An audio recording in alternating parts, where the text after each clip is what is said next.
There was a man who believed his house was his whole world, not because it was big or expensive, but because peace lived inside its walls. One afternoon, there was a knock at the door. A stranger stood outside. Ordinary face, calm eyes. His voice was soft when he said, "Sell me this house." The owner didn't hesitate. No. The stranger smiled, as if he expected that answer, and left. The next day he came back. This time he named a price, a good price. "No," the owner said again. On the third day, the price was higher. On the fourth, even higher. By the fifth day, the stranger said, "I'll give you more money than you've ever imagined." But every day the door closed with the same words.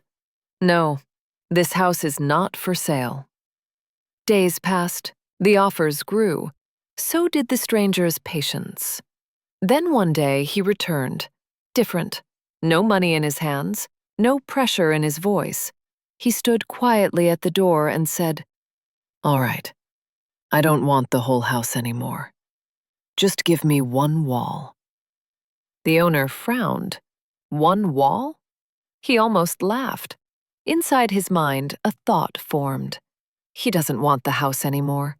It's just one wall. What harm could that do? After a moment, he nodded. One wall was given. That same day, the stranger pressed a nail into that wall. Just one nail. No noise, no argument. Nothing seemed wrong. The next day, the stranger returned. This time, he carried sacks filled with rotting, foul-smelling things. He hung them on that single nail. Within hours, the air inside the house changed. The smell crept into every room. Breathing became heavy. The children started coughing. Food spoiled. Sleep disappeared. The owner shouted, "What are you doing? This is my house!" The stranger calmly pointed to the wall. "You gave this to me. The name is mine. I can hang whatever I want." Days passed. The smell worsened. The sickness spread. The house turned into a prison. One night, with no strength left, the owner gathered his children, opened the door, and left his own home behind.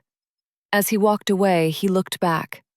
The wall was still standing, and in it, the nail remained, silent, but victorious.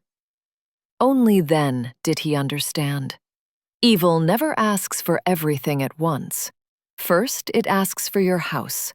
When you refuse, it asks for one wall. And when you agree, it drives in a nail. And that single nail, slowly, takes everything. Because the greatest destruction always begins with the smallest permission.